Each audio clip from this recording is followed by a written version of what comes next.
From the tank on the campus of the College of Staten Island, CSI Sports that presents NCAA Division II men's basketball coverage.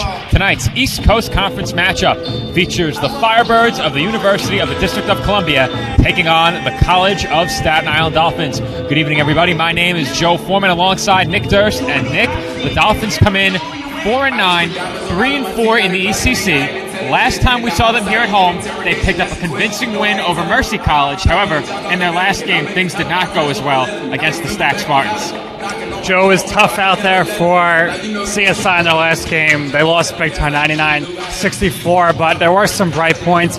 Luis Armas, who is now in the starting rotation, had 14 points, and Bryce Waterman added 18 points of his own.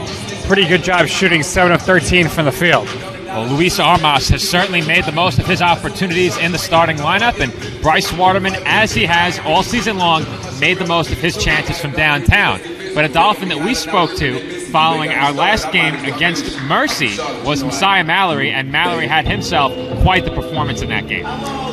Messiah Mallory has led the Dolphins this season. He is now a five-time ECC Rookie of the Week. Now, can you dig that sucker? But Joe, he may be the Rookie of the Week, but he's playing like a veteran, so it might be time for him to start getting some consideration for ECC Player of the Week, and we'll look to see if he can continue his hot streak here. He's having a great season. Well, if he had more games like he did against the Mavericks, he will certainly be in consideration for that recognition the rest of the way. He had a season-high 32 points and 16 rebounds against Mercy College, but his numbers for the season also very strong. Yeah, Joe, overall for the season, 13.5 points per game, almost 10 rebounds per game. Plays good defense, he's played good offense, and he's really been finding himself lately in this month as a shooter. You've been seeing him take a lot of shots from three-point range, and he's playing with great poise. And you mentioned, we spoke to him post-game last Wednesday night. We asked him, how do you feel about consistently winning the Rookie of the Week? And he said the first time was cool, second time was cool, but at this point, I expect no less from myself. I'm used to it. And certainly no lack of confidence in Mallory. We love it, and I'm sure fans of this Dolphins team love it as well. It's certainly warranted. You mentioned his three-point shooting. He has gotten that three-point shooting percentage all the way up to 44%, and we have been saying it all season long. He is one of the more versatile players on this Dolphins team. But speaking of some other Dolphins who have really shot the ball well as of late, Bryce Waterman, CSI's second leading scorer, right behind Mallory at 13.4 points per game. He's shooting 35% from three. Austin, Mick, and Mallory, as we mentioned, Mallory at 44%, Mick at 39% from downtown. So the Dolphins have gotten some tremendous outside shooting as of late and all season long. But with about 5 minutes to go before tip-off, we'll turn our attention to CSI's opponent, the University of the District of Columbia. They are 3-15 on the season, 2-6 in ECC play. They come in struggling. Yeah, Joe, they're not doing too well right now. This is a game where they're coming in thinking we can win this game. So we'll look for them to come out strong here. But in their last game, they did lose to Mercy 63-50. And Mercy did not have an easy time with CSI. The Dolphins with a convincing win over the Mavericks last time we saw Mercy College play here at the Tank. So the Dolphins perhaps can look at that result and have some confidence in that respect heading into tonight's game, as Mercy did pick up a victory over this UDC team in the Firebirds' last game. But in that game, it was Hartnell Hay who really stood out for the Firebirds against Mercy College. He had himself a nice game. Joe, double-double, 12 points, 11 rebounds. Nice job by him. But he wasn't the only one who had a good game, as there's a lot of good depth, especially off the bench for this team. Yeah, in that game, it was Kenyon Stone who came off the bench and had himself a nice game. 11 points off of the bench for Stone. He averages 15.9 points per game on the season to lead the way for the Firebirds offensively. He's not the only double-digit scorer in this UDC lineup. No, Joe, certainly not. Williams is averaging 10.9 points per game, so he's certainly one of their key shooters, and he's also averaging 6.4 rebounds per game. The Dolphins have stepped up their shooting lately, and for the season, this Firebirds team up around 44% from the field, but it's been a bit of a struggle for them from downtown. Yeah, Joe, they're at 44% field goal percentage. CSI is only at 42. Dolphins, we say, are struggling a bit from three-point this year at 36%, but that looks great compared to what UGC is doing. They're only shooting 29% from three-point range, so that has definitely contributed to some of their shortcomings this season in the win column. We will see which team can find the advantage in shot making early on. It was a strong start for the Dolphins against Mercy College in their last outing here at home. They will look to replicate that effort once again here tonight against the University of the District of Columbia. But with about 3 minutes to go ahead of tip-off, Nick and I will step aside and take a break. When we come back, the introduction of starting lineups and tip-off for tonight's East Coast Conference men's basketball matchup. The College of Staten Island takes on the University of the District of Columbia. The Kettle Black on Staten Island, a top 5 wing joint in America by Food and Wine magazine. Serving daily lunch and dinner at the bar or on the floor. Perfect for family and group parties with top shelf drink and delicious food. From great times with good friends. Live sports and watch parties. To Staten Island's hottest nightlife. The Kettle Black features live music and DJs weekly. The Kettle Black features daily and nightly food and drink specials. The best Staten Island has to offer is at the Kettle Black. We'll see you there at the Kettle Black, located on 415 Forest Avenue, Staten Island.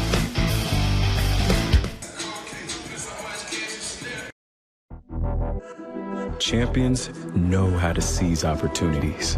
When they see moments of greatness unfold right before their eyes, they push as hard as they possibly can, and then they push harder. Because the heart of a champion never settles, never quits, and never stops giving its all. We are champions. We are Division II. We go big, we give it everything we've got, and we win.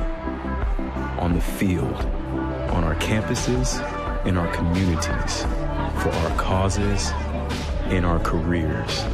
We rise to become champions in everything we do. We are Division II, and there are no limits here. We make our time count. We set our own path. We become champions on our terms. It's time to up your game, because we're here to play and learn. But most importantly, we're here to discover ourselves, our vision, our heart, our drive, to achieve every goal we aim for, because we want to be champions at the highest level, life. At Division II, the opportunities are here. Are you ready?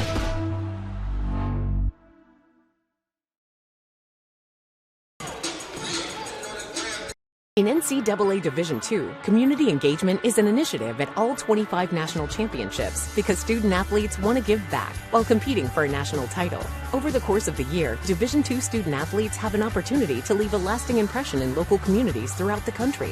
Whether Division II student-athletes are volunteering at hospitals, schools, after-school care programs, foster homes, or retirement villages, they make a difference in the lives of others. In Division II, we rise to the opportunity and make community engagement ours. Stop to make sure someone is okay. Get in the way and disrupt the situation. Notify an authority. Or walk them home safely. We can change the language around rape.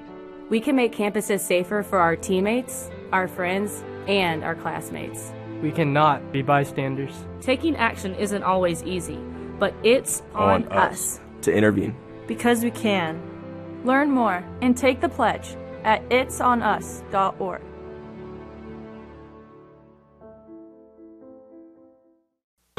And we are back from the tank. Joe Foreman rejoining you alongside Nick Durst. Starters are being introduced out on the floor. Nick, you have those starting lineups in front of you. For the University of the District of Columbia Firebirds, first up, we have the junior point guard, number 2, Jameer Marable Williams. Next up, number 4, the freshman forward, Nicholas Kenton.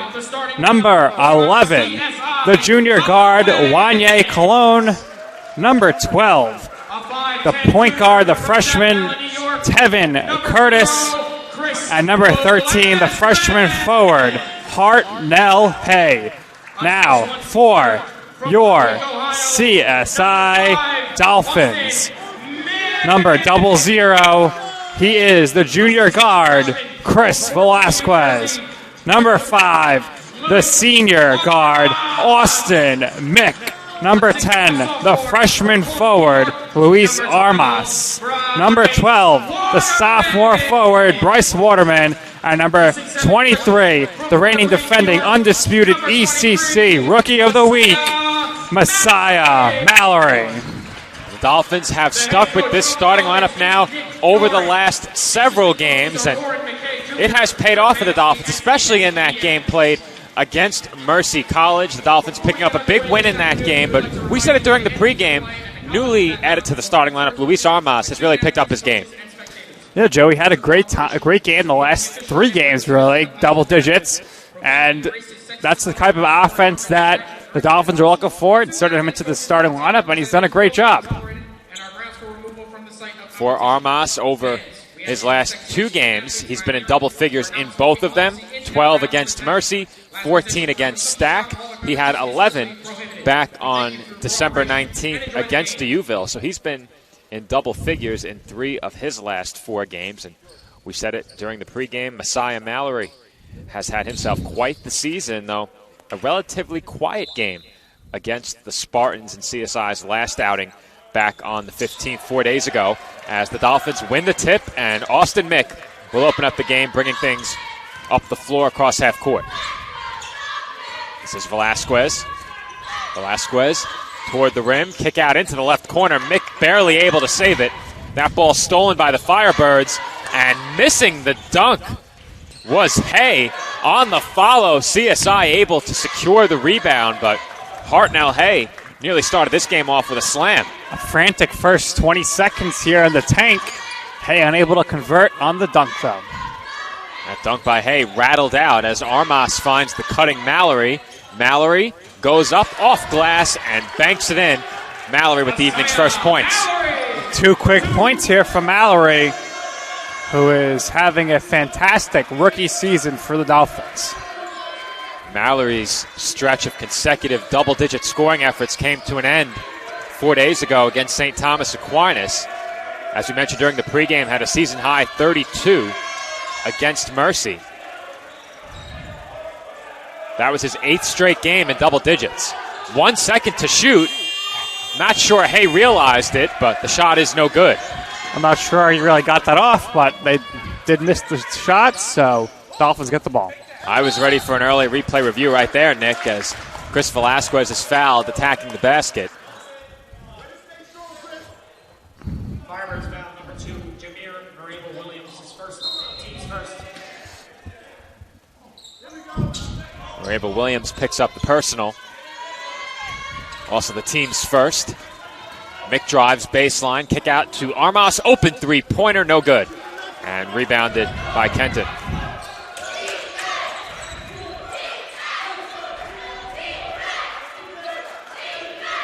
Just shy of 2 minutes into the first half. The only 2 points of the game belong to CSI. Hay off the fake, kicks out, open 3-pointer for Cologne, too strong, and rebounded by Armas. Here comes Velasquez. He directs traffic to set up an isolation for Mallory, who is triple teamed, and a good feed there to a cutting Luis Armas for the easy 2. Well, UGC must have the scouting report on Mallory and his great scoring as of late. They triple team him, and he's able to find the wide open Armas. Nicely done there by Mallory, as Hayes' jump shot is too strong. Rebound tipped by Waterman, and Mick could not save it. As we'll get another look at that last feed by Messiah Mallory. Entry pass from Velasquez sees Mallory triple teamed, and they lost sight of the cutting Armas. Firebirds substitution early in this game as 2 players head to the UDC bench. Torin Porti enters the game for the first time.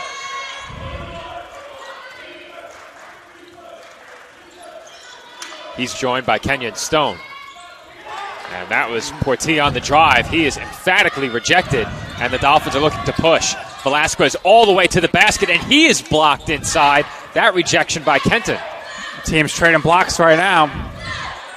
That's Stone with the pull-up in transition. Rebound goes to Kenton. His follow also no good. And UDC can't buy a basket early in this game. Dolphins have 5 seconds to get it across, and they do. Possession will stay with CSI as that pass was knocked away over the far sideline. Good news for the Firebirds, they have attempted 4 more shots than CSI. Bad news, they're 0 of 8.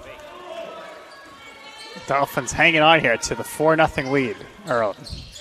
Both teams with 5 rebounds, but 3 of those 5 rebounds for the Firebirds of the offensive variety. This is Mallory working in the low post.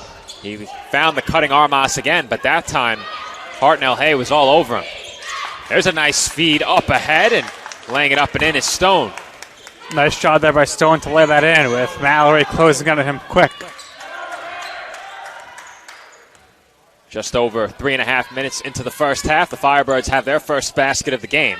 Dolphins' lead is 4-2 as Velasquez connects on a mid-range pull-up. Nothing but net on that shot by Velasquez. Nice move there by Velasquez. Finds some separation, takes the shot, and it's good. Velasquez, a maestro from the mid-range, showing off that consistent mid-range stroke once again right there. On the drive, that was Rabel Williams, and he finds a cutting Kenyon Stone, who gets the friendly roll as he rattles in the one-handed push shot. Nice job there by Stone with one hand, able to get that in. Not an easy shot for Stone as Mick gets a screen from Mallory, picks up his dribble and finds Velasquez. Velasquez tried that big crossover, and he was stripped by Portillo. Here come the Firebirds. All the way to the rim goes Hay, and he lays it in. Hay will take that shot all day. Gets to the rim easily and is able to lay it in. Score even at 6 as Mallory couldn't reel in that pass from Armas. And we will have a media timeout with our score even through the first 4 minutes and 50 seconds of the first half. We're knotted up at 6. More NCAA Division II men's basketball on the other side of this short break.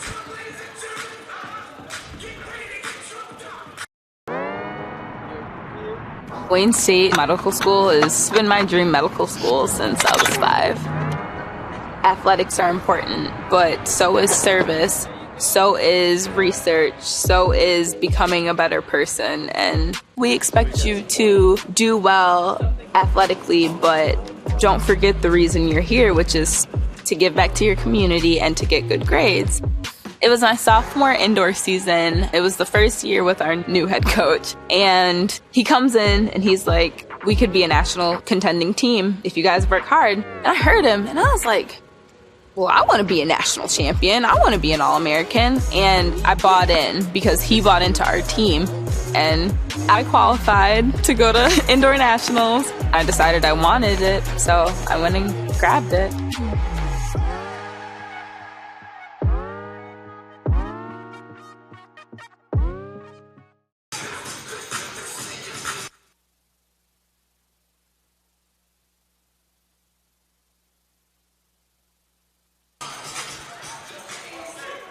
And we're back from the tank. Score even at 6 with 15:08 on the clock in the first half. We await a Firebirds inbound. It seems as if all of the players are ready to resume play. Looks like they're fixing the game clock, and that'll be 15:10. I thought I said that we were 4 minutes and 50 seconds into the half ahead of the break. The clock is reset, and we're back underway.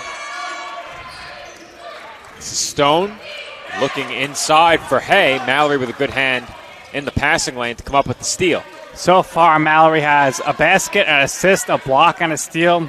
He's given you everything you want. He does it all, as we mentioned during the pregame. One of the more versatile players on this team, as Bryce Waterman can't hit the three, and Mallory had the rebound, but it was taken away. That's Hay for Stone, and Stone very quickly has seen his team take the lead as he's propelled this Firebirds offense since coming in off the bench. Stone has gone on quite a run here. 6 points off the bench early on here in the game. This game seemed to change as soon as he came off of the UDC bench. As Waterman will try another three from the right corner, it rolls off the rim. And that rebound goes to Philip Brown Jr. This is Stone again, mid-range pull-up, and he banks it in. And right now, Kenyon Stone can do no wrong at the offensive end. Joe, it's 7:38 p.m. Eastern Standard Time, but the bank is still open for Stone. Mick on the drive, and his finger roll is no good. Looked like Brown Jr. might have gotten a piece of that. And Stone will now try a three. That shot is short, and we have a whistle as both teams fought for the rebound. The foul goes against the Firebirds. Firebirds foul number 13, Arnold Hay, his first, team second. David Burris comes off the bench for UDC. He replaces Hartnell Hay. With Burris checking in now, that means every single player already for UDC has played in this game. Burris, the tallest player on this roster, 6'9". Tallest Dolphin remains on the bench right now. That's Josh Vargas, as Mallory's jumper is off back iron, no good. This is Tevin Curtis with it for the Firebirds, as they haven't gotten into their half-court set much. A lot of quick shot attempts early in the shot clock, and that's Wanye Colon on the pull-up. He's off, and Velasquez was stripped from behind by Stone. And we have a foul called underneath, and it will be against the Dolphins as all of the Firebirds have to come back to the other end of the floor. Nicely done there to knock that ball away from Velasquez, as he didn't see the defensive player coming in behind him, and able to draw the foul was Curtis. He heads to the line for two shots, as we're still waiting for some more Firebirds at this end of the floor. For the Dolphins, David Shkolny and Max Dillon Butler are going to check into the game here. Shkolny and Butler replace Armas and Velasquez with just over 13 minutes to play here in the first half. Tevin Curtis at the line for two shots. And it was apparently a 1-and-1, as I thought Curtis was shooting.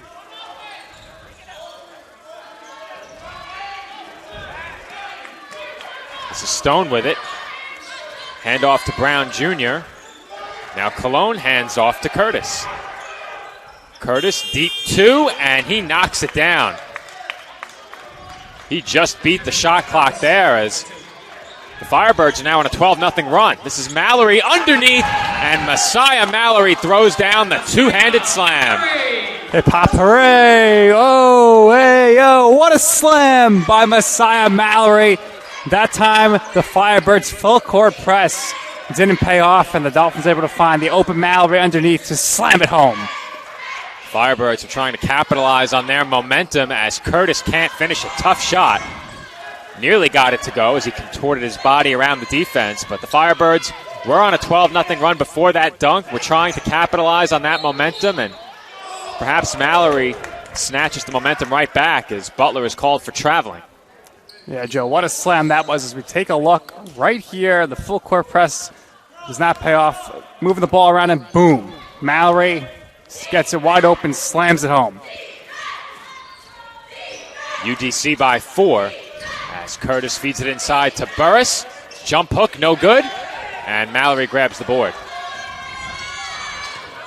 And that's a bad pass by Mallory, though I don't know if it was an over and back or if the player with it stepped out of bounds, but regardless, it will be Dolphins basketball on the other side of this media timeout.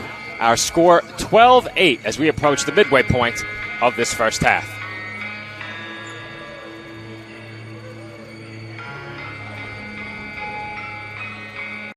Being a champion takes more than talent, more than the perfect pass, more than using your head.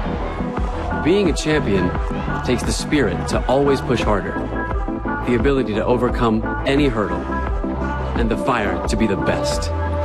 Welcome to Division 2, where the pursuit is yours to create. And the question isn't, can you do it? It's, will you?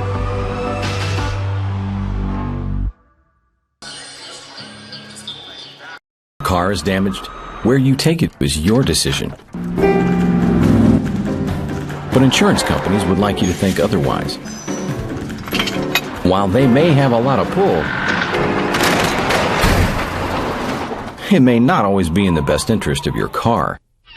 Your car will be fixed right and on time. What insurance company can argue with that? Call Dependable Auto Body at 718-447-4899.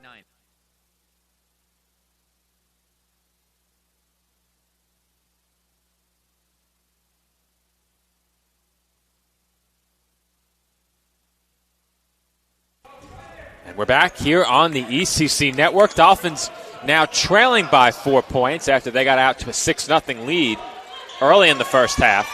That's Mallory off the head fake, and that jumper rattles out.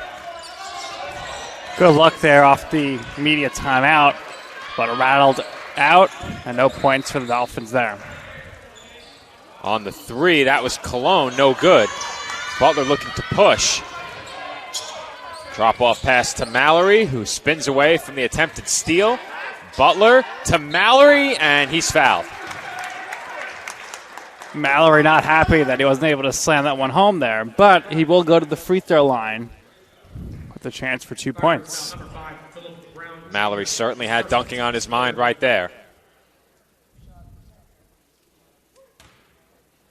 He will head to the line for 2 shots, and his first attempt is no good.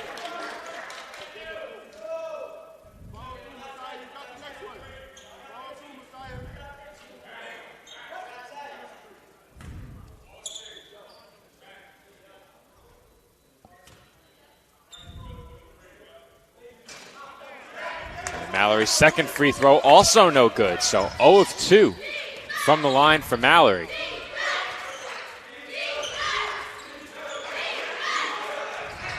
This is Stone looking to drive. Kick out for Hay, and his pass inside easily stolen by the Dolphins. Good defense there by the Dolphins. Mick to Shkolny in the left corner. That three-pointer is short. And here come the Firebirds looking to run, but that ball got away from Marable Williams. Butler, bounce pass to Mallory. Mallory off the fake, draws another foul. Mallory going back to the line here, looking for some redemption. That'll be the 4th foul already here for the Firebirds. Well, Mallory is going to single-handedly put this 9-man Firebirds team into some early foul trouble. You said it before, Nick. Every player available for UDC has already gotten some early action in this game. And we're not even at the midway point of the first half, but for Messiah Mallory, he's now missed 3 straight free throws. And coming into this game, Joe, he's been pretty decent from the line, so he's even shaking his head right now. He can't believe it. Mallory came in 19 of 27 from the line,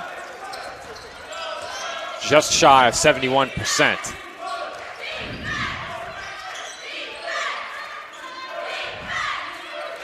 Dolphins still trailing by 4. Fortunately for CSI, UDC hasn't been able to build upon their lead. That was Porti looking to drive. He now kicks out to Marable Williams. Stone has it in the corner. Step back 3. No good. Rebound to Hay.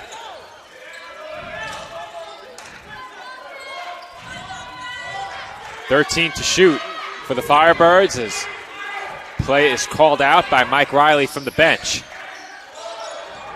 Marable Williams looks inside for Burris, but Mallory was all over it. A lot of contact there, no whistle. As Waterman has it, left corner, three-pointer is good, and Bryce Waterman is on the board for the first time. Waterman with the big shot there. First 3 of the game, first points of the game for Waterman. Dolphins now trail by 1. Marable Williams on the pull-up, and he buries it. Nice job there, Williams with the pull-up shot. Drains it. Firebirds leading by 3 with 9 minutes to play in the first half. This is Mick. Hand off to Butler. Gets a screen from Shkolny, who fakes the pass toward the corner. Looks to drive. Shkolny nearly lost the ball. Finds an open Mallory. And a wide open Mick knocks down the left corner 3. Good extra pass by Messiah Mallory. If you're on defense, you do not want to leave Mick open from the corner. It's an easy shot for him, and he shows why there as he's able to knock down the 3, and the game is tied 14-14. Well, Mallory passed up a good shot for a great shot, and you love to see that kind of unselfish play from the reigning ECC Rookie of the Week. Foul call underneath, and the foul is charged to Austin Mick. That's his first. Firebirds continuing to cycle players in and out of the game.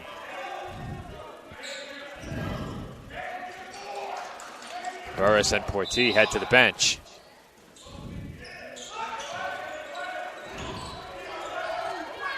I believe it was Kenton who checked in,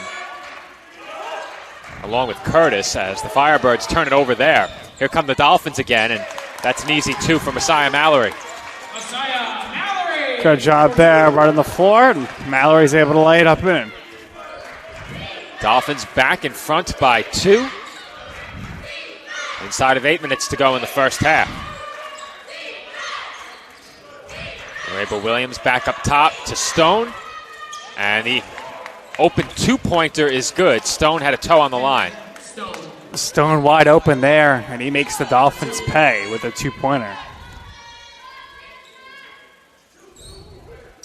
They need to fix the scoreboard as they get that taken care of.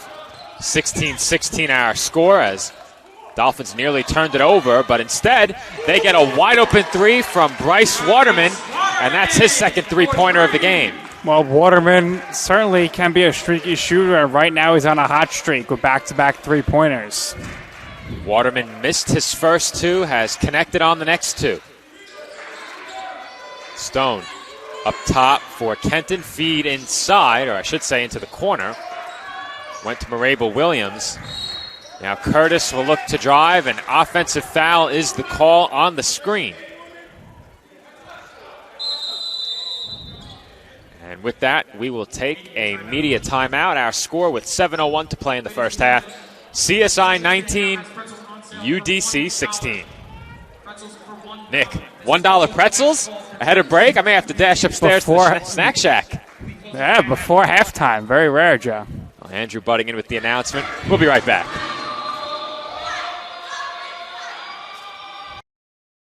Hobra, a taco joint, Staten Island, where we're proud to have shared our family-first spirit with people from throughout New York City and the world. With indoor dining available both at the bar and on the floor. Or step outside for additional seating and an outdoor bar. Serving beer that's crisp, ice cold, and worthy of a day at the beach. Cocktails that explode with flavor. And great food made with the freshest and healthiest ingredients available. Events feature food and drink specials. Live music. And the best of Staten Island nightlife. Your CSI Student ID saves you 10% on your dining order at Hobra. Visit us at 412 Forest Avenue, Staten Island.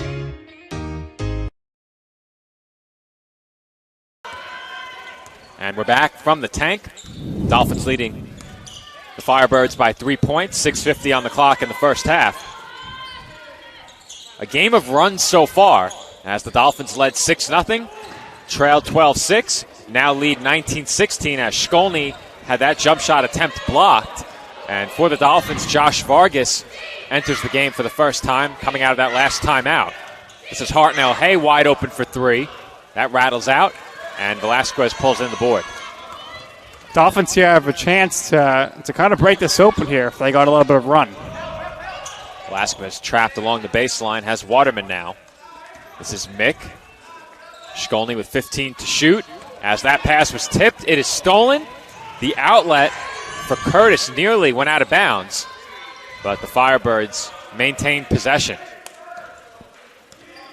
20 on the shot clock for UDC. This is Curtis inside for Kenton. And we have a foul around the free throw line as I believe Austin Mick just picked up his second.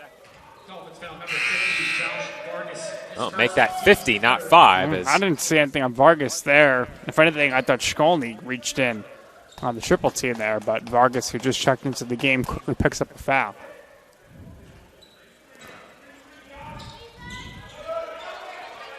Wide open three off the inbound in the corner, and way too long was Curtis, but Hay grabs the offensive board and finishes the putback.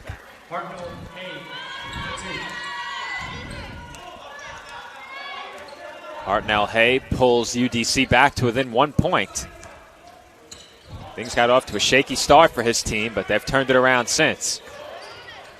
This is Waterman in the left corner, given a lot of space, and Bryce knocks down another. Another Bryce Waterman three. 3 threes for Bryce, and they're all very nice. Dolphins up 22-18, and the Firebirds are going to take a timeout. Well, the Firebirds have a little bit to discuss heading into another break, as this may be at the forefront of the discussion. Bryce Waterman given too much space in the left corner. He has knocked down 3 straight from downtown. When we come back, Dolphins lead the Firebirds by 4.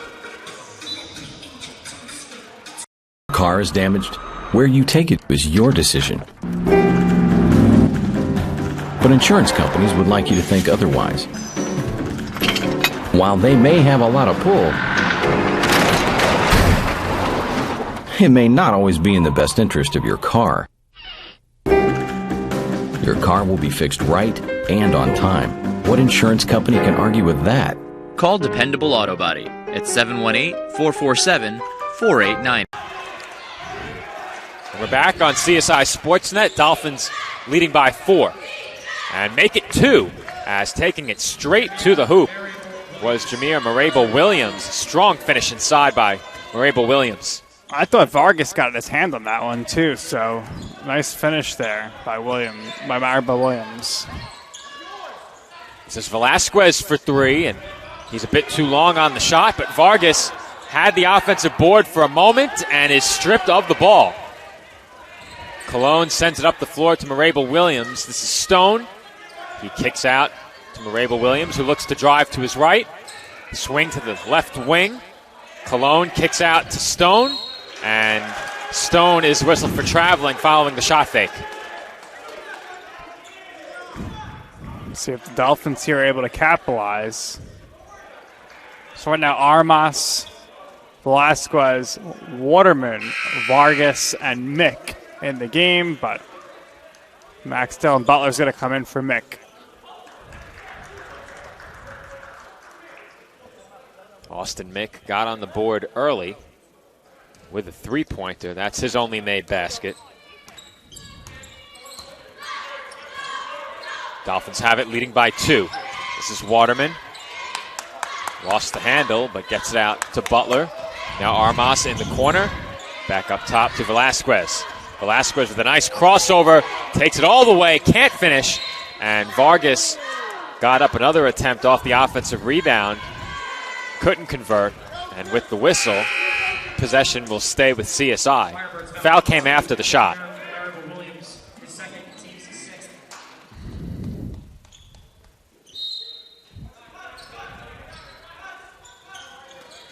This is Waterman with 20 on the shot clock. Now Armas to Velasquez.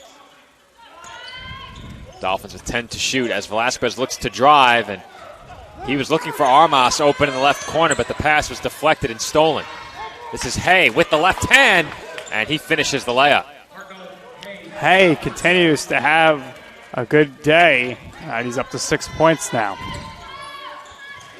Strong finish with the left by Hay as Armas is called for traveling, and Dolphins wasting no time getting Messiah Mallory back into the game, but that substitution will have to wait as we have another media timeout. 3:41 remaining in the first half. The score even at 22. The Kettle Black on Staten Island, a top 5 wing joint in America by Food and Wine magazine. Serving daily lunch and dinner at the bar or on the floor. Perfect for family and group parties with top shelf drink and delicious food. From great times with good friends, live sports and watch parties, to Staten Island's hottest nightlife. The Kettle Black features live music and DJs weekly. The Kettle Black features daily and nightly food and drink specials. The best Staten Island has to offer is at the Kettle Black. We'll see you there at the Kettle Black, located on 415 Forest Avenue, Staten Island.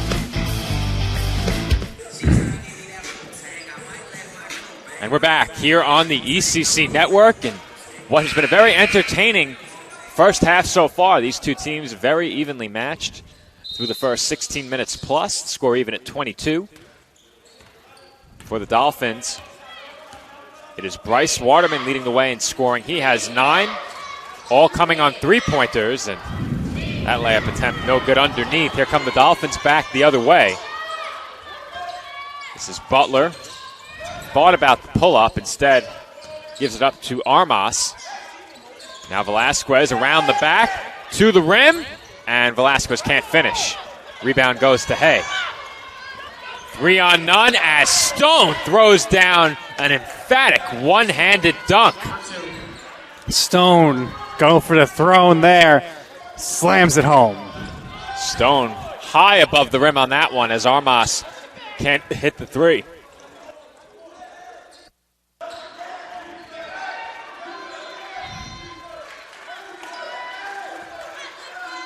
.245 remaining in the first half. This is Curtis. His pass knocked down by Butler. And Cologne takes it all the way to the rim and can't finish. Firebirds haven't had an easy time on the inside in the half court. As Waterman tries another one and can't hit, but Butler tips the rebound to himself. Dolphins have a fresh 20 to shoot. They don't need it as Armas put up the open three, but once again, Armas off the mark from downtown. Armas unable to convert there on the open look. And Hay unable to convert on that three as Mallory is ahead of the field, but the pass is off of his fingertips. It will be Firebirds basketball as we will get another chance to see that emphatic dunk by Stone just a couple of minutes ago. And here it is. Off the fast break there. The nice pass, and Stone slams it home with the right hand. That dunk gave his team the lead. UDC leads CSI 24-22. Curtis gives it up to Cologne. Ball now in the corner with Hay. 8 to shoot. Kick out into the corner for Hay, who's left open. His three-pointer too strong and rebounded by Mallory, who almost lost his footing.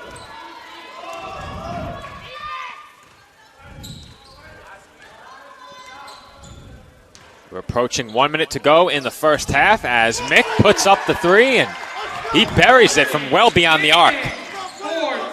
Well, Joe, there it is, the Mickey three. As Austin Mick finds some open space, he says, why not? Might as well take this shot, and he knocks down the three and gives Dolphins a lead.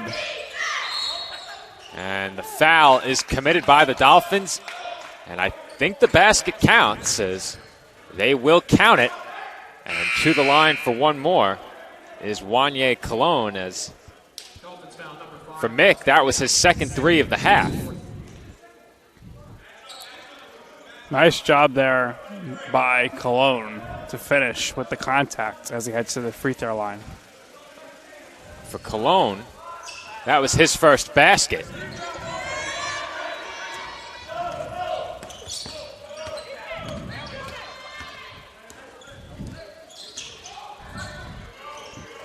Mick has it, 17 to shoot.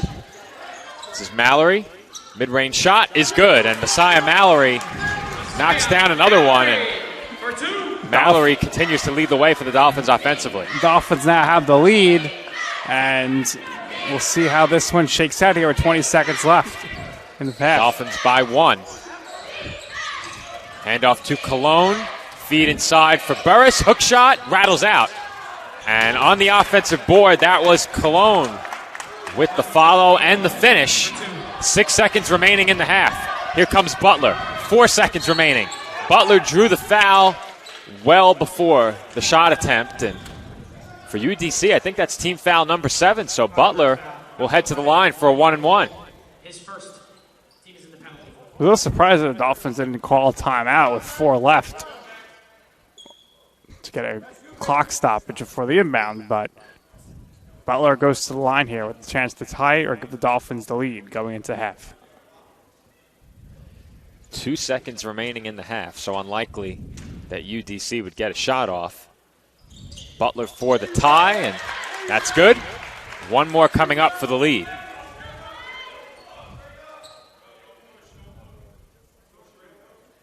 For the Firebirds, Kenyon Stone leads them in scoring. He has 12. Bryce Waterman leads the Dolphins with 9. Butler looking for his second point of the game and a CSI lead right here, but he can't connect on the free throw.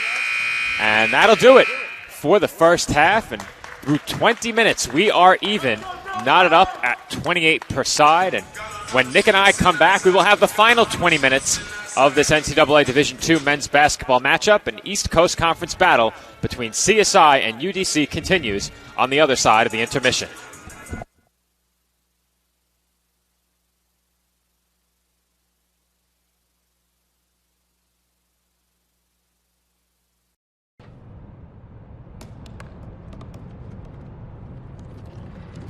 They said I couldn't dream.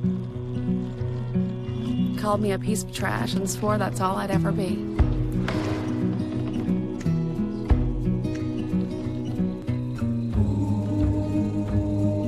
Said a bottle couldn't see the ocean.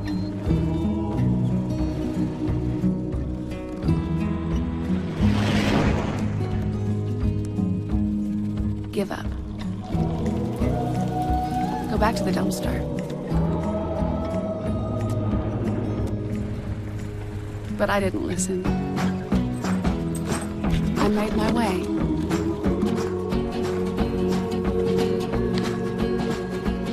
And now, I am what I've always wanted to be.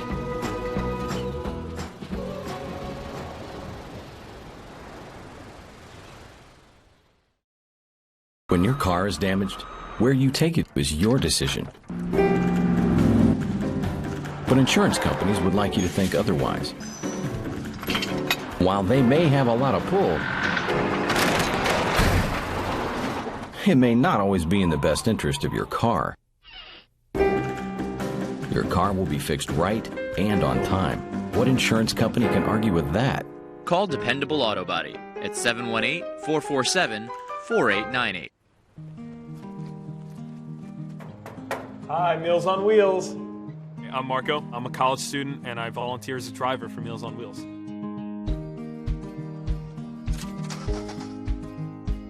I think it's awesome meeting these people. I mean, they're so interesting. They've had so many wonderful experiences in life. Your community helps to raise you up into the person that you become. Meals on Wheels is a great way to give back to that community. Hobra, a taco joint, Staten Island, where we're proud to have shared our family-first spirit with people from throughout New York City and the world. With indoor dining available both at the bar and on the floor. Or step outside for additional seating and an outdoor bar. Serving beer that's crisp, ice cold, and worthy of a day at the beach. Cocktails that explode with flavor. And great food made with the freshest and healthiest ingredients available. Events feature food and drink specials, live music, and the best of Staten Island nightlife. Your CSI Student ID saves you 10% on your dining order at Hobra. Visit us at 412 Forest Avenue, Staten Island.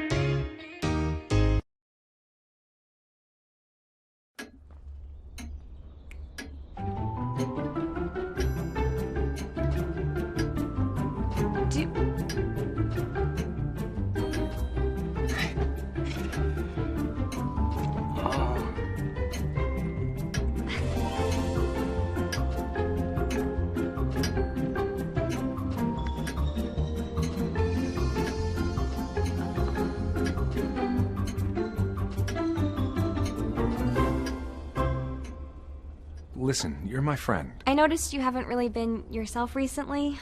Yeah, I feel like something's up. How are you? Are you okay? Is there anything you want to talk about? I just want to know how you're feeling. And listen, even if you don't know what to say, I'm here to talk. No matter what you're going through, I just want you to know I'm here. I've got your back.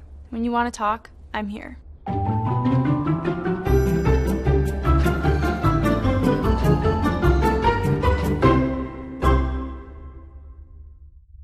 The Kettle Black on Staten Island, a top 5 wing joint in America by Food and Wine magazine. Serving daily lunch and dinner at the bar or on the floor. Perfect for family and group parties with top shelf drink and delicious food. From great times with good friends. Live sports and watch parties. To Staten Island's hottest nightlife. The Kettle Black features live music and DJs weekly. The Kettle Black features daily and nightly food and drink specials. The best Staten Island has to offer is at the Kettle Black. We'll see you there at the Kettle Black, located on 415 Forest Avenue, Staten Island. The Kettle Black on Staten Island, a top 5 wing joint in America by Food and Wine magazine. Serving daily lunch and dinner at the bar or on the floor. Perfect for family and group parties with top shelf drink and delicious food. From great times with good friends. Live sports and watch parties. To Staten Island's hottest nightlife. The Kettle Black features live music and DJs weekly. The Kettle Black features daily and nightly food and drink specials. The best Staten Island has to offer is at the Kettle Black.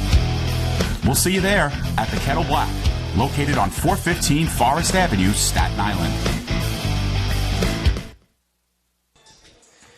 And we're back from the tank with about 1 minute to go before the start of the second half. And it was brought to my attention during the halftime intermission that up in the offices, they could not wait to hear more from Dave about the Kettle Black. So we'll air one more commercial before the return to action here from the tank. And we'll hear from another one of our sponsors, the Kettle Black, courtesy of me, Joe Foreman. So we'll be right back after one more commercial break.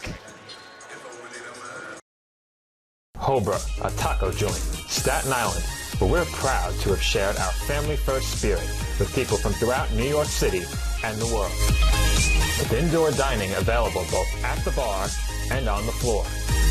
Or step outside for additional seating and an outdoor bar.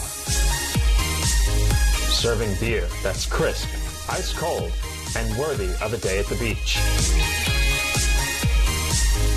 Cocktails that explode with flavor. And great food made with the freshest and healthiest ingredients available. Events feature food and drink specials, live music, and the best of Staten Island nightlife. Your CSI Student ID saves you 10% on your dining order at Hobra. Visit us at 412 Forest Avenue, Staten Island.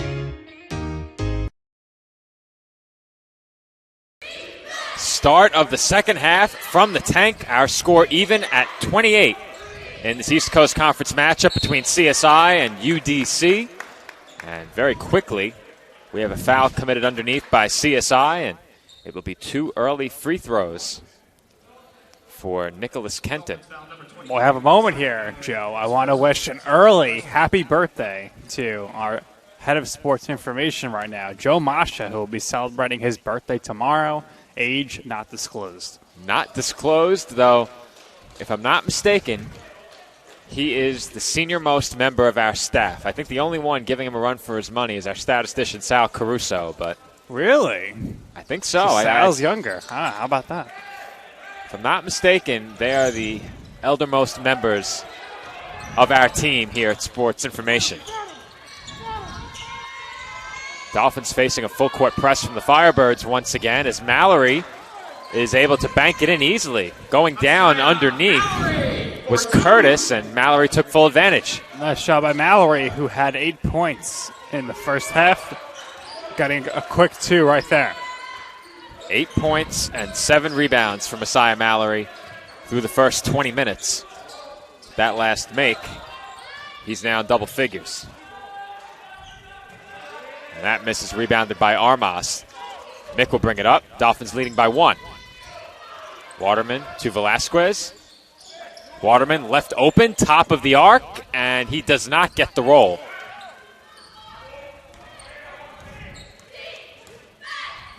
Curtis to Hay, and he will try a 3. That one not close, and Armas grabs the board.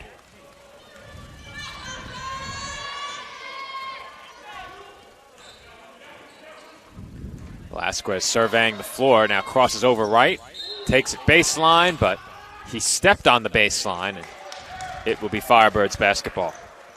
Dolphins clinging here to a 1-point lead. Very low scoring first half, Joe. Both teams struggling a bit from the field, shooting around 40% each.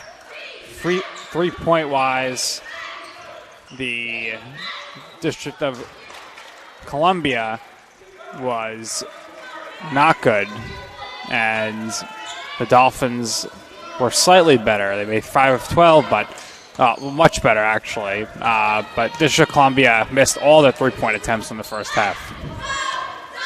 We mentioned a low-scoring affair that we find ourselves treated to right now, and Dolphins average about 66 points per game on the season, so obviously they are behind that pace, and UDC averages about 67, so neither team playing up to what they are accustomed to in terms of scoring the basketball. Dolphins have 10 to shoot off that last Firebirds turnover, and Chris Velasquez knocks down the mid-range shot through the contact. Velasquez will head to the line for the end one. Story in the first half, Joe, as far as the Dolphins not scoring more than they did, is the fact that they only went 1 for 6 from the free throw line. It looks like every point could be critical in this game as you get a look at Chris Velasquez scoring 2 right there. Potential for 1 more from the stripe, and he completes the conventional 3-point play.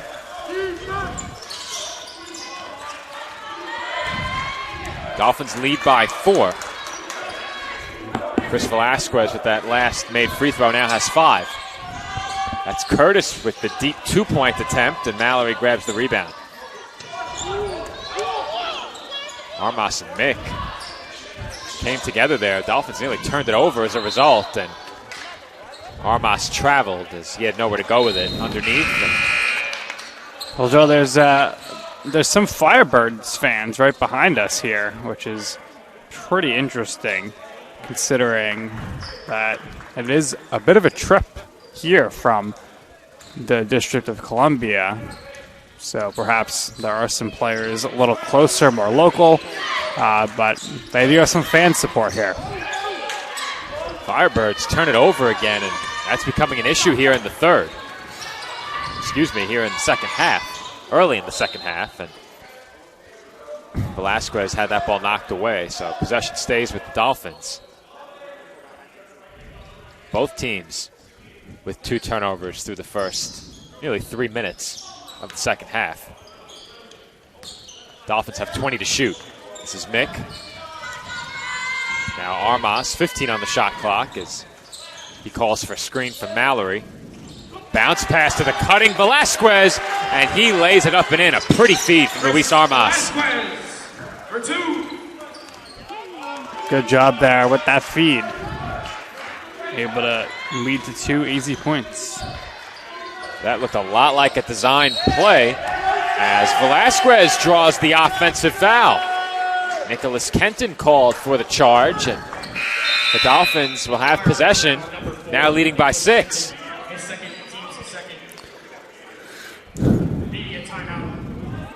As we head into another media timeout, here's a look at that last Dolphins basket. Luis Armas with the bounce pass to a cutting Chris Velasquez. That put the Dolphins up by 6, and their lead with 16:43 on the clock in the second half is 35-29.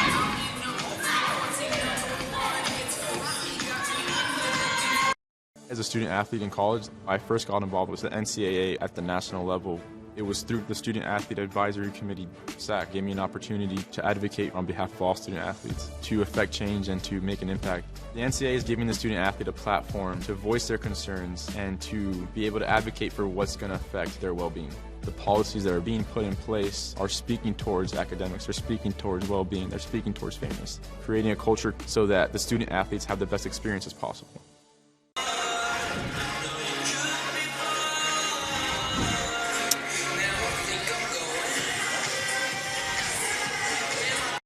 Being a champion takes more than talent, more than the perfect pass, more than using your head. Being a champion takes the spirit to always push harder, the ability to overcome any hurdle, and the fire to be the best. Welcome to Division II, where the pursuit is yours to create. And the question isn't, can you do it? It's, will you?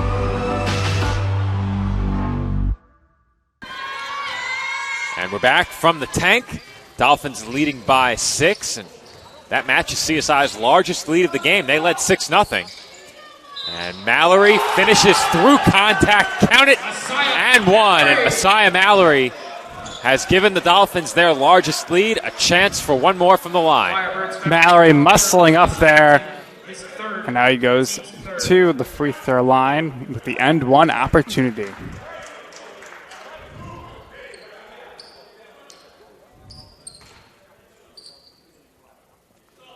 Mallory's free throw is up and good. Here's a quick look at that and one by Mallory as he powers his way through the contact.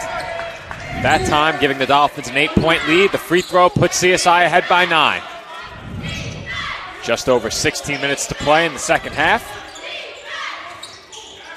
That pass was intended for Kenton, and he got his fingertips on it but couldn't pull it in, and the Dolphins will inbound with a chance to go up double digits.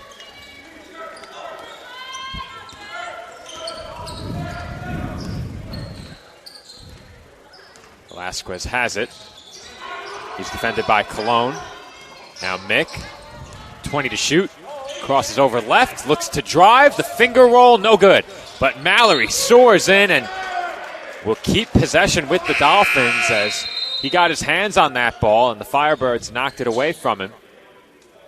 As we will have a media timeout inside of 16 minutes to play in the second half. It seems like these media timeouts have been far more frequent in this game. Well, but it's a great time to let everybody know about one of our great sponsors. Let's see who it's going to be on the other side of this commercial break. Dolphins lead it by 9. The Kettle Black on Staten Island, a top 5 wing joint in America by Food and Wine magazine. Serving daily lunch and dinner at the bar or on the floor. Perfect for family and group parties with top shelf drink and delicious food. From great times with good friends. Live sports and watch parties. To Staten Island's hottest nightlife. The Kettle Black features live music and DJs weekly. The Kettle Black features daily and nightly food and drink specials. The best Staten Island has to offer is at the Kettle Black. We'll see you there at the Kettle Black, located on 415 Forest Avenue, Staten Island. And welcome back inside the tank. Dolphins lead the Firebirds by 9. CSI led this game 6-0, as I mentioned before. That was their largest lead of the game until just about a minute ago, when Messiah Mallory put CSI up by 8 and then by 9 from the free throw line. Dolphins looking for their first double-digit lead on this possession as Shkolny went down ahead of the inbound pass. So Dolphins will inbound again. Marable Williams picks up the foul. 4 fouls now for UDC. Have to get the replay ready, Joe. We will see as they're going to change the foul change to the call. 15. So Foul is on 15. David Burris is second. Team's fourth. Dolphins get the inbound in. 17 to shoot. Mallory has it. Back to the basket. Working against Burris. And Mallory once again finishes through contact. And he will head to the line for one more. Mallory now at 15 points. And Joey could easily have had over 20 at this point, if not for the poor first half free throw shooting. But great job there to get the end one opportunity. And the Dolphins are ahead by 11 now. Firebirds have no answer for Messiah Mallory right now. And he came out of the halftime locker room looking to score the basketball. He has gone right at whoever has been defending him and has made the most of it. But like you said, Mick, struggling from the line. Dolphins ahead by 11. This is Stone. Now up top, Hay. Wanted to feed it inside to Burris. Good ball denial by Mallory. On the drive, this is Marable Williams. And he finds an open Burris for the short mid-range jumper. Burris has some space from close in. Rises up and makes the shot. That was a much-needed basket for UDC. Their first made field goal of the half. This is Shkolny out to Mick. 10 on the shot clock. Mick for Shkolny. Good open look from 3, and David Shkolny knocks it down from three-point range. Good job there by Shkolny to knock down the open 3 and extend the Dolphins' lead to 12. Excuse me. Marable Williams finds Cologne wide open, and he can't connect from the left corner. Velasquez with the rebound. Dolphins have hit 6 of their first 8 shots here in the second half. Shkolny for Mallory. On the left block. Mallory again finishes around Burris, and Mallory has certainly gotten the better of that matchup. 17 points now for Mallory.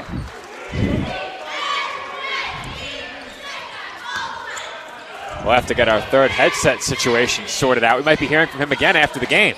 Perhaps.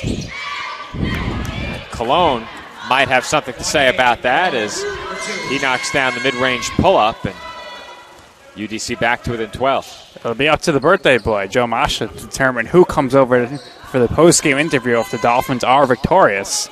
But right now, it looks like if the Dolphins won, it would be Mallory, but a little too prematurely to give them the win here, only up 12. And Marable Williams with a tough finish off glass. That's as tough as it gets inside, but Jameer Marable Williams able to get that bank shot to go. Dolphins lead trimmed back down to 10 points. 15 to shoot for CSI as Mick gets a screen from Mallory. That frees him up for an open three-pointer, and Austin off the mark. As it looked like Stone may have tweaked the ankle as he comes up limping a bit.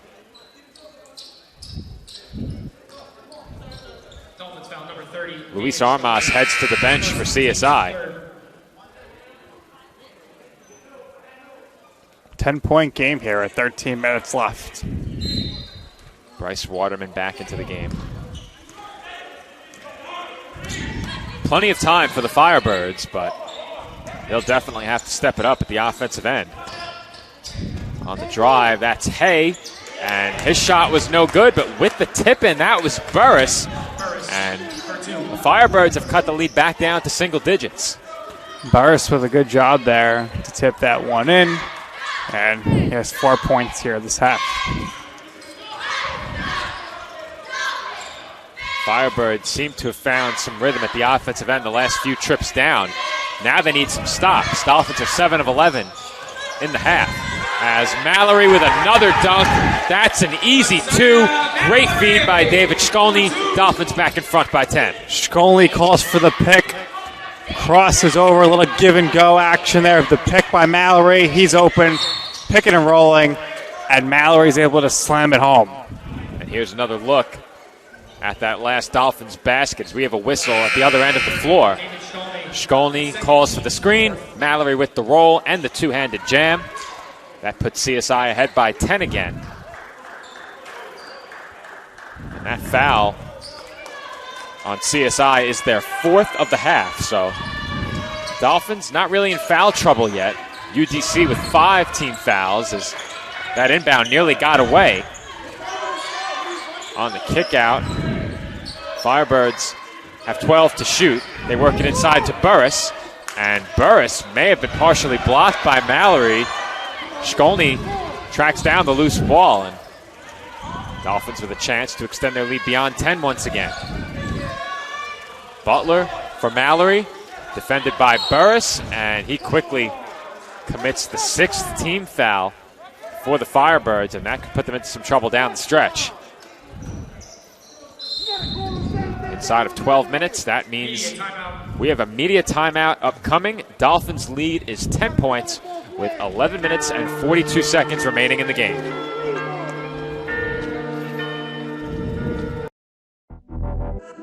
Champions know how to seize opportunities.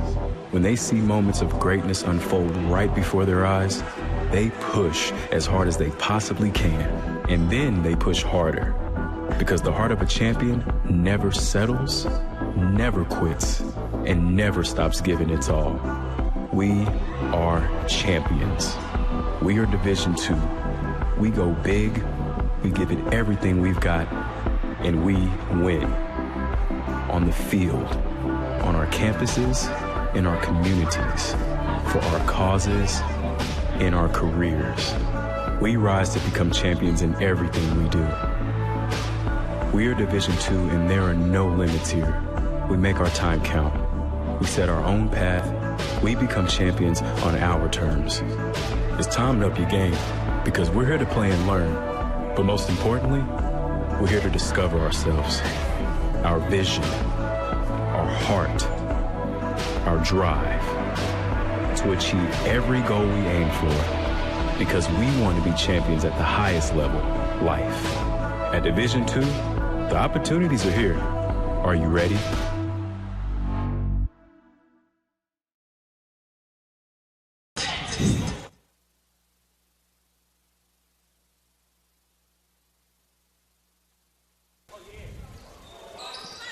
Dolphins have it, leading by 10, coming out of our latest media timeout, and David Shkolny quickly makes it a 12-point CSI lead. I see Shkolny with his parents and his girlfriend a few rows back, so he's put on quite the show for them here in the last few minutes. His team now leads by 12 as Hay draws the foul. It's going to be the 6th foul for the Dolphins. 6 fouls for both teams now. With that last make, Shkolny now has 5 points in 13 minutes, 2 of 4 from the field.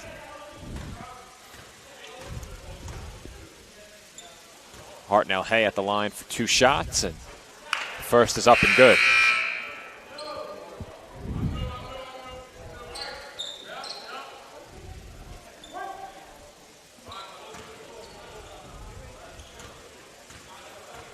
The other 4 Firebirds on the floor, all back defensively. And Hay goes 2 of 2 from the stripe.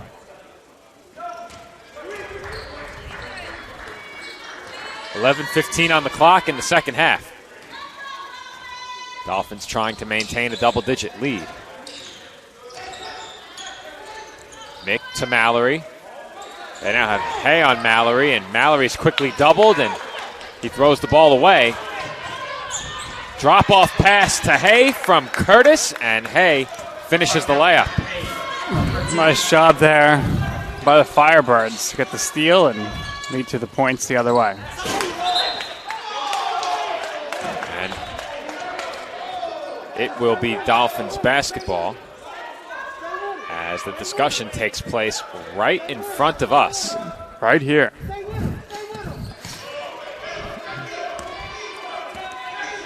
I think after that last possession, Nick, it's safe to say the Firebirds are not going to let Messiah Mallory beat them from this point forward. The other Dolphins will have to carry the load offensively the rest of this game as Mick lost it off his leg. And UDC quickly forces 2 turnovers coming out of, I should say, 1 Dolphin make following the timeout and then 2 consecutive CSI turnovers. UGC doing a good job here defensively on back-to-back possessions. Dolphins scored so quickly I almost forgot as Mallory nearly stole the pass, and that left Hay wide open from the corner. He knocks down the mid-range shot, and Nick Duran will call timeout. And with that, we will have a quick 30-second break. Timeout called by the Dolphins is a 30-second timeout. We'll be right back from the tank. CSI leading by 6.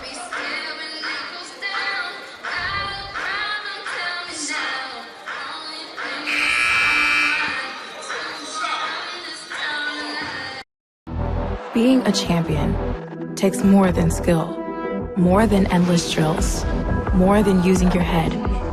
Being a champion takes the heart to give it your all, the agility to thrive from any angle, and the relentless drive to be the best.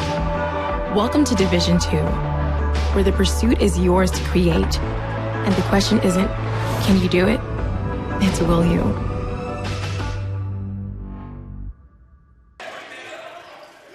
And we're back from the tank.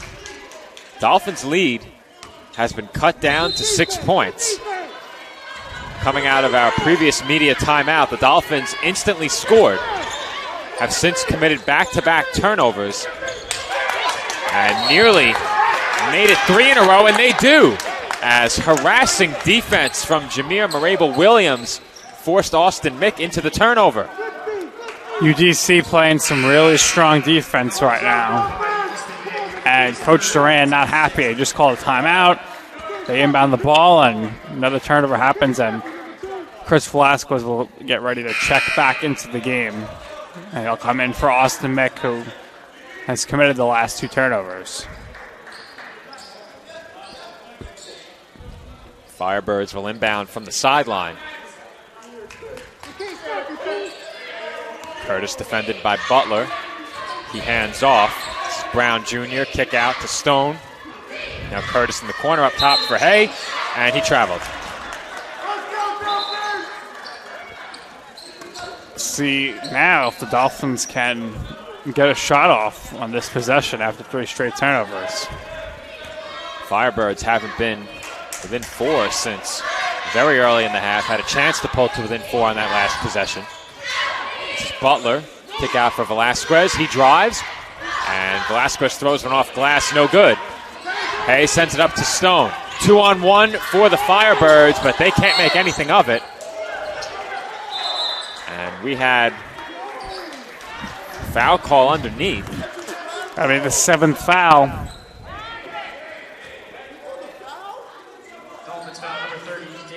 That's free throws. Yes.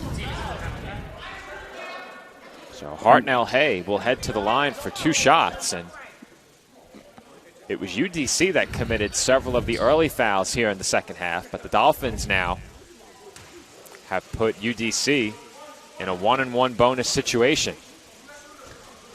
With 9.5 minutes left in this game, every foul from here on out will send UDC to the line. Hay's first free throw is perfect. There have only been 16 free throw attempts in this game, and neither team has shot well from the line. CSI 3 of 9, UDC 4 of 7, make it 5 of 8.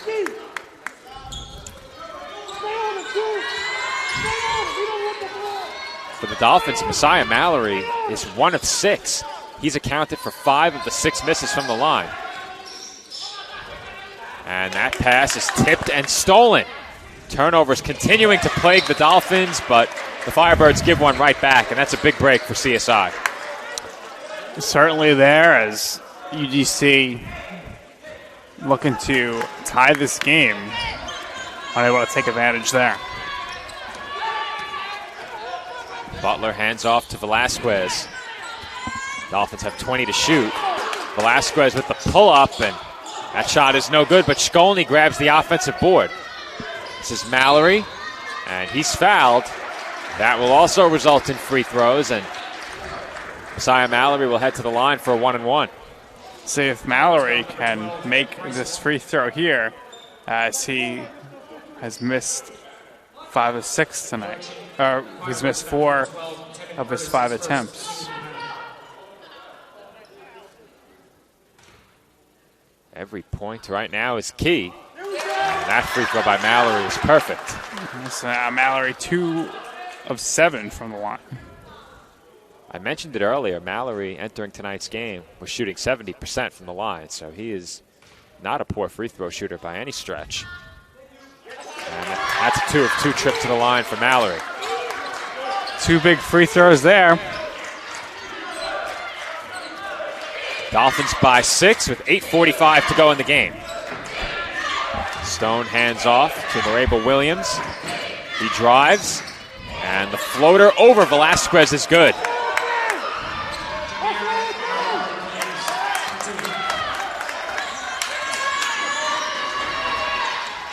Dolphins lead cut down to 4 again.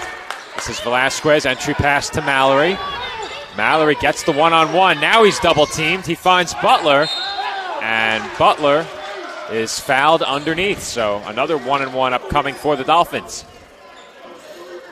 Mallory gets the ball, draws double team, kicks it over to the open Butler. Butler gets fouled, and now he goes to the free throw line. Like I said before, Nick, the Firebirds are not going to let Messiah Mallory beat them, and we'll see if the other Dolphins can come through and help their team cling to this lead. CSI in front by 4, and they can't make it 5 as Butler misses the first free throw.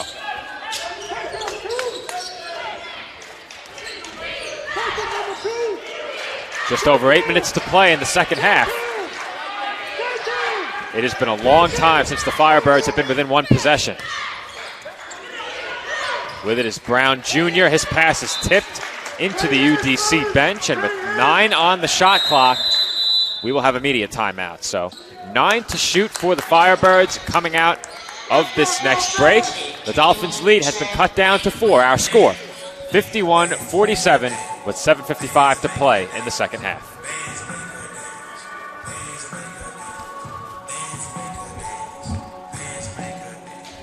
Football for me just kind of was the glue that kept my family together, I feel like. I don't know what it was that drew me in, but after I started playing for a while and started seeing some early success as a little kid, to see how much it meant to my parents to see me play the game and try to make a difference was really what fueled me to keep playing and stay competitive. Being a triple major is not necessarily easy, but at the same time it is what you make it. Being a tighter-knit university, I have a lot of classes with the same professors, so they know me pretty well. I think it's that personal relationship that really helped me to thrive as a student. I was able to come here and get my triple major, as well as play a super high level of baseball against some of the best players in the country. There's a lot of options here in Division II with a lot of great ball players and a lot of great people, and they make sure that they give you every opportunity to succeed on and off the field.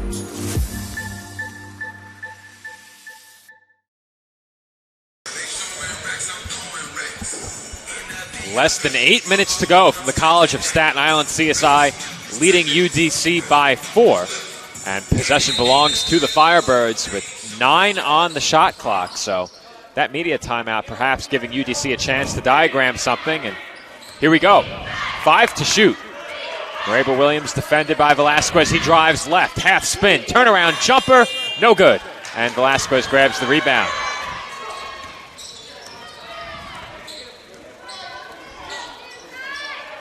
Butler continues to run the point for CSI. He gets a screen from Mallory. Butler on the drive, can't finish. Mallory got a hand on it, but couldn't pull in the board. This is Stone against Waterman. Reverse layup is good, and the Firebirds are back to within 2 points. Stone with a great job on the reverse layup, and we have a 2-point game. Butler looks to drive again. And blocking foul is the call underneath. Max Dillon Butler to the line for 2 shots. Free throws going to be crucial here for the rest of the game for both teams, as both teams are in the bonus, and all fouls will result in free throws. Butler missed the first of a 1-and-1 during his last trip to the line. 2 shots here. And the first rattles in.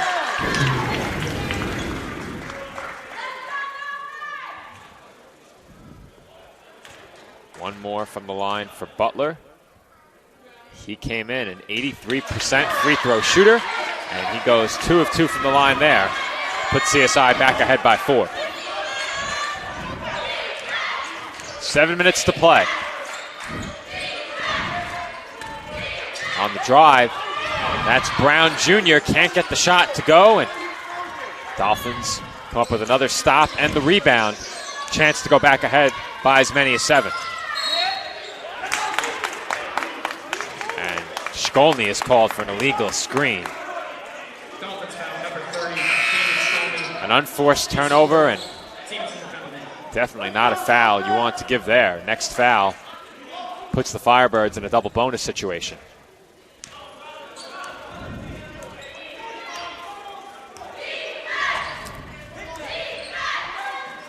This is Hay. Wanted Stone on the cut. He's got him underneath, and Stone banks it in. Kenyon Stone has brought the Firebirds back to within 2 once again. This UDC team will not go away. Stone having a great second half and 16 points overall here this evening. Firebirds knocking on the door, have not been able to tie it or take the lead yet. CSI looking to keep this a 2-possession game with a basket. 10 to shoot. Butler crosses over to his left. No room to drive. The pass from Mallory was tipped and stolen. Here comes Hay to the rim, and he is fouled by Velasquez. And Hartnell Hay will head to the line with a chance to tie the score. Joe, not much going right currently offensively for the Dolphins other than Max Dillon Butler's free throw shooting. I'll have to check and see when the last Dolphins made field goal was. Got to look at that in a moment.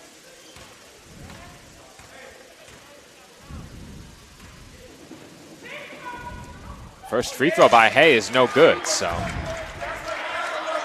Dolphins will escape this trip to the free throw line with the lead.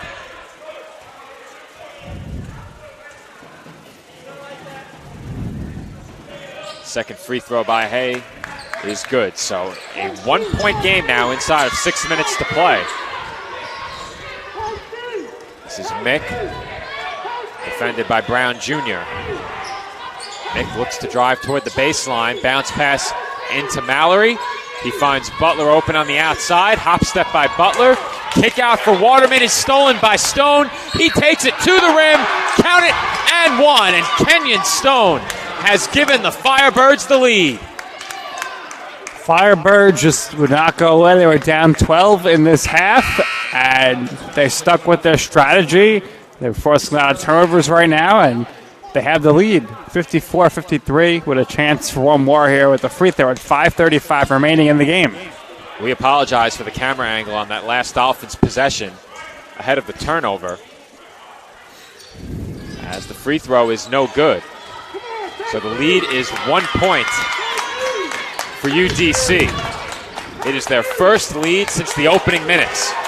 Mick wide open on the pull-up, short, and the rebound goes to Marable. Williams, and he takes it all the way and draws the foul. Chance now for UDC to go up 3. Dolphins foul number 0, Chris Velasquez, his third.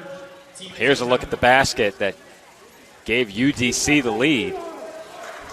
That was Kenyon Stone on the drive, and now Marable Williams at the free throw line hits the first of 2. Score now 55-53 with 5:17 to play in what has been a very low-scoring back-and-forth game. Really a game of runs as Mallory rebounds the miss on the second free throw.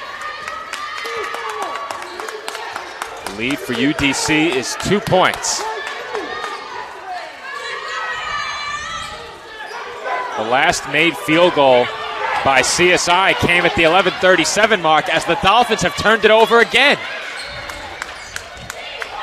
Dolphins haven't had a made basket from anywhere other than the free throw line in nearly 7 minutes.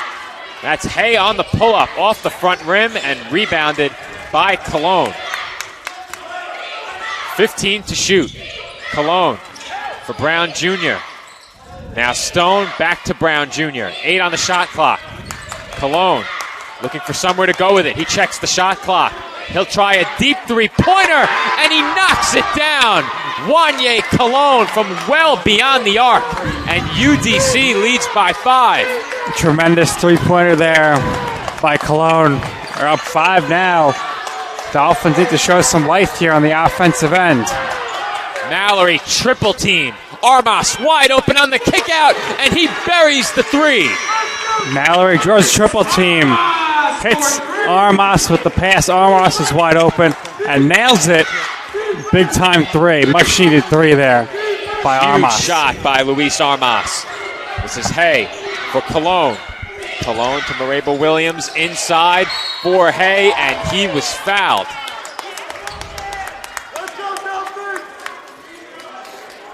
With that break in the action, we'll get a look at those last 2 made 3s, and we will also have our final media timeout of the game inside of 4 minutes. But Nick and I will stay right here as first you will get a look at Wanye Cologne. Time running out on the shot clock, and he connects from way downtown to put his team ahead by 5 at the time. But at the other end of the floor, Luis Armas comes up with an answer as Mallory is triple teamed under the rim.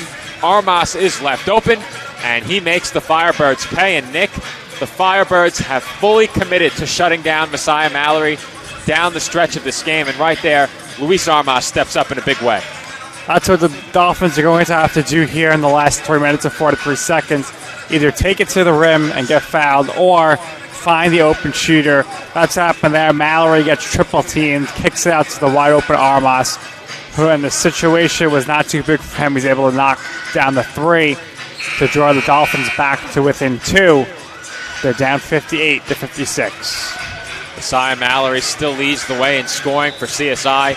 He has 21 points and 10 rebounds, another double-double for Messiah Mallory. But it may not be enough tonight, as credit to this Firebirds team. They trailed early, 6-0, took the lead 12-6, but the Dolphins really took control of the game after that.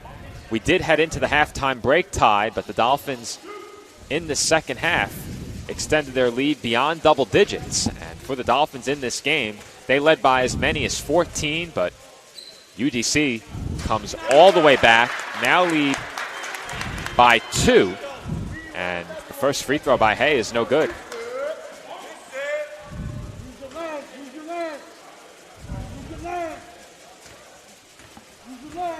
One more from the line for Hartnell Hay.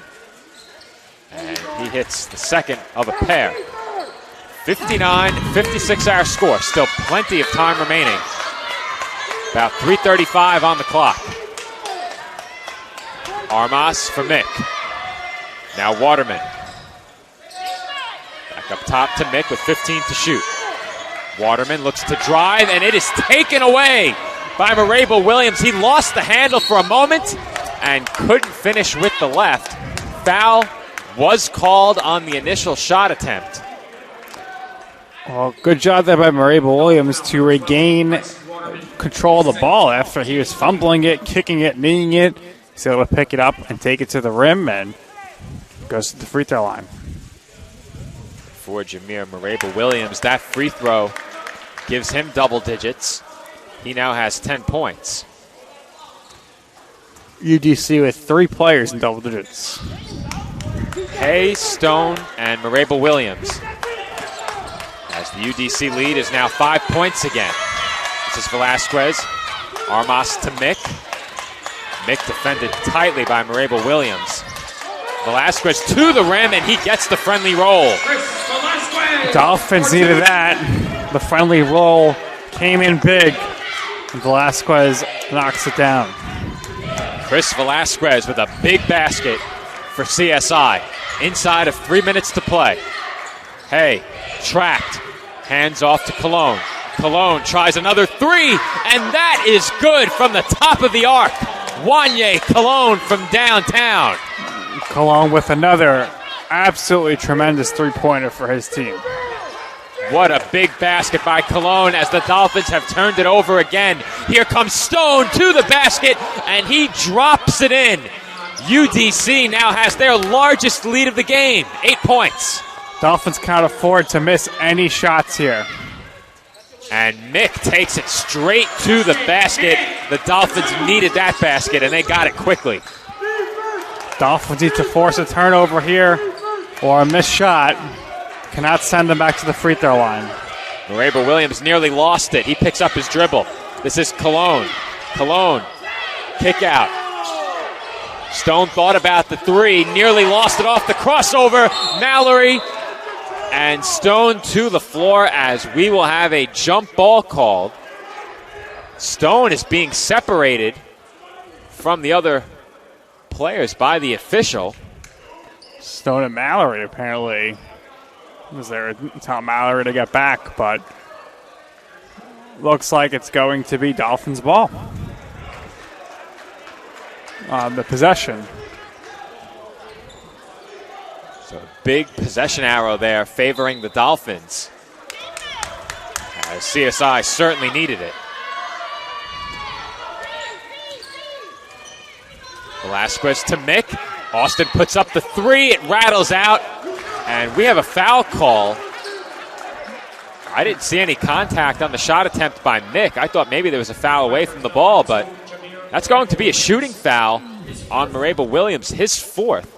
And Austin Mick will head to the line for 3 shots. That shot almost fell too, Joe. Could have been a 4-point play, which would have been huge in this game. Austin, a great free throw shooter. He comes in a perfect 7 of 7 from the line on the season. And hopefully I did not jeopardize that. I see you smirking there, Nick. One more upcoming from the line for Mick.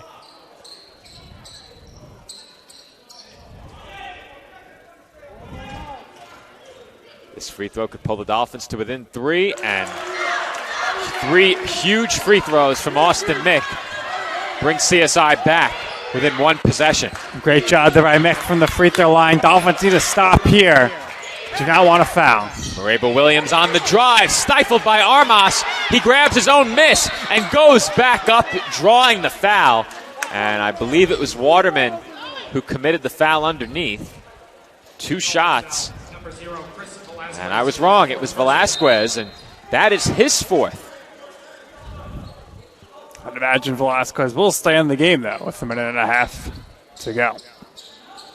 I'll have to take a look at the official stats here because our scoreboard does not reflect the same foul totals. Well, it looks like Mallory is cut up, so head trainer here, Allison's going to try to quickly tape him up so that he can remain in the game. So officially, I have Burris with 4 personals. Marable Williams only has 3, so that was an error on the announcement. For CSI, officially, we have 2 players with 4 fouls. Shkolny in only 17 minutes. and then Velasquez, who's played 28. And Mallory is able to remain in the game. That's big for the Dolphins.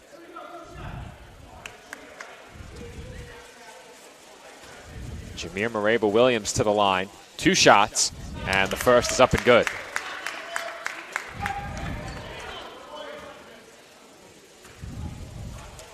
That makes it a 2-possession game, and it's now a 5-point lead for UDC. Big time free throws there. Dolphins need a basket, and that might be as good as a basket as the clock is stopped, and their best free throw shooter, Austin Mick, heads right back to the free throw line. Mick needs to make these, but ultimately it's still going to come down to can the Dolphins make a big stop defensively. But it'll all start here with Mick's free throws.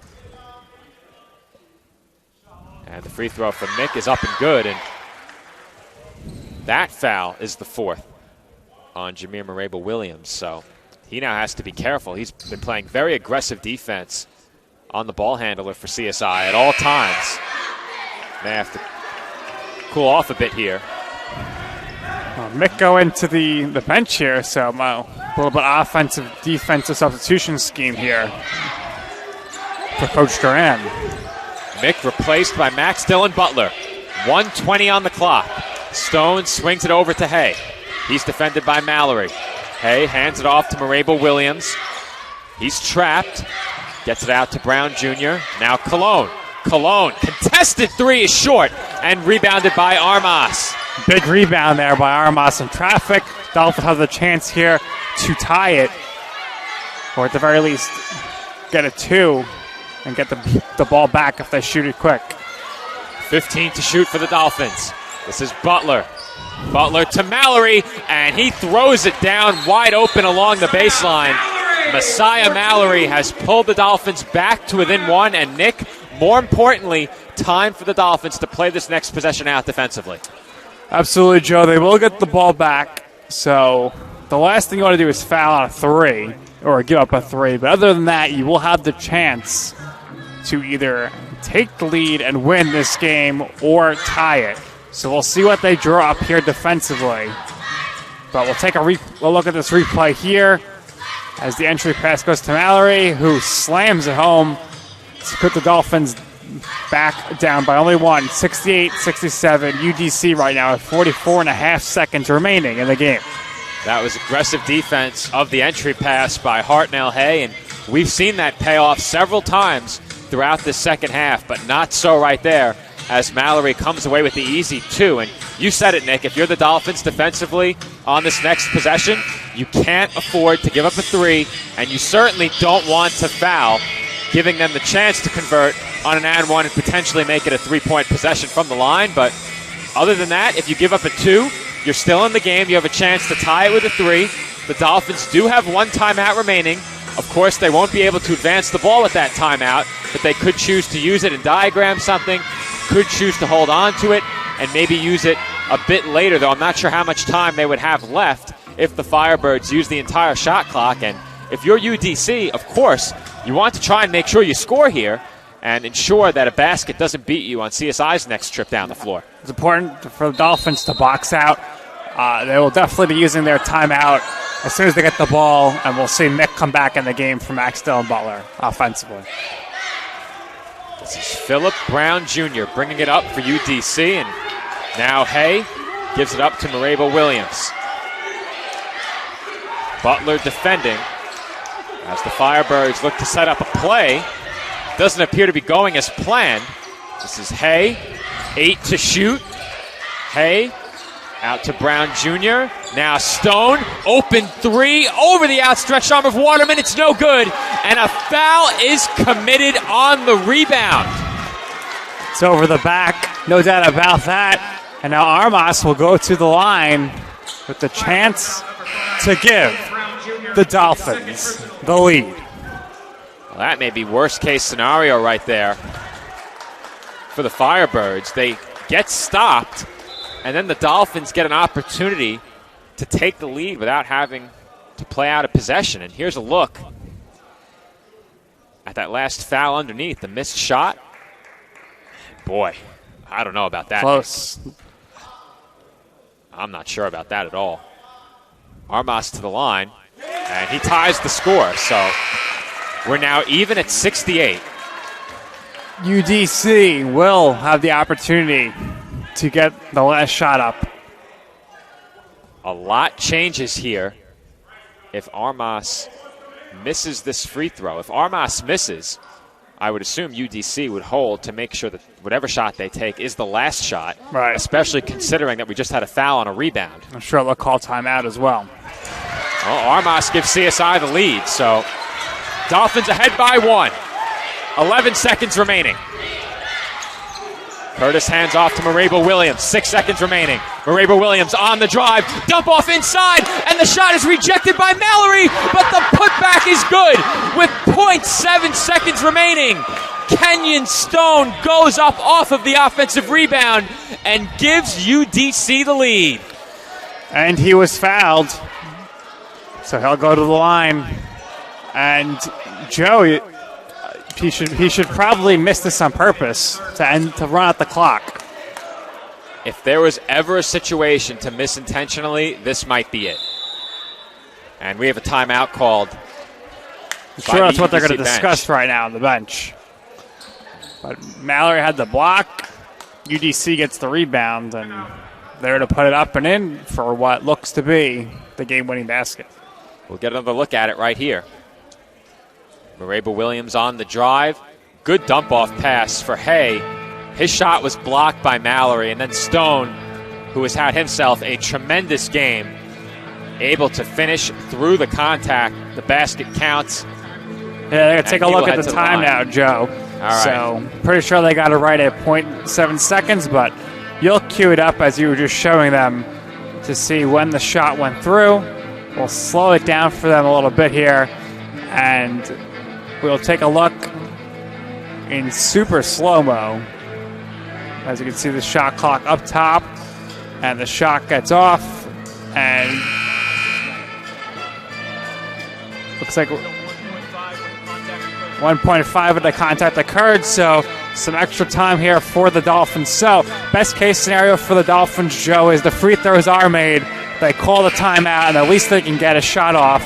Won't be a great look, but they will get a shot off with 1.5 seconds remaining if the free throw is, of course, made. Well, that's big, Nick, because now if the free throw is missed, CSI can call timeout and at the very least try and diagram something off an inbound heave. Of course, the timeout will not advance the ball, but I don't think you miss it on purpose now with 1.5. Yeah. Let them make it, because either way, you're going to have to shoot a 3 from where you are with the inbound. Right. Barring a massive defensive letdown, of course. And the free throw by Stone is up and good. So that made free throw might save the Dolphins some valuable tenths of a second. There is time to put the ball on the floor here if you're CSI. Not much, but definitely time. Now, Nick's going to come back in. He's going to shoot this. He's got the most range, of course.